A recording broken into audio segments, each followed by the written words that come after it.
একটি কসমেটিক ব্র্যান্ডের প্রমোশন করতে গিয়ে দর্শকদের রোষানলের শিকার হলেন চিত্রনায়িকা শবনম বুবলী। মূলত তার পোশাক অনেক দর্শকেরই পছন্দ হয়নি, তাই তারা করেছেন নানা ধরনের বিরূপ মন্তব্য। এদের মধ্যে কেউ বলেছেন অপুর সংসার ভাঙার জন্য বুবলীই দায়ী, আবার অনেকেই বলেছেন সম্প্রতি সামনে আসা বুবলীর প্রেগন্যান্সির বিষয় নিয়ে।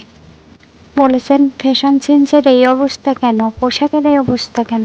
অনেকেই বলেছেন ফ্যাশন সেন্স একবারেই নেই, পোশাকের এমন অবস্থা কেন।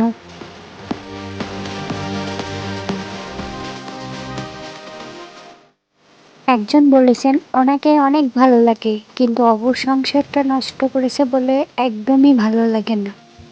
একজন লিখেছেন মাশাআল্লাহ, পুরো কোরিয়ান নায়িকাদের মতো লাগছে।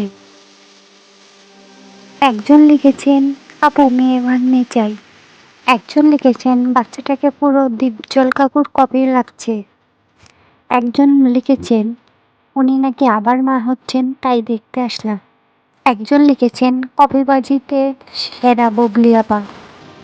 একজন লিখেছেন এই বাচ্চার বাবাকে।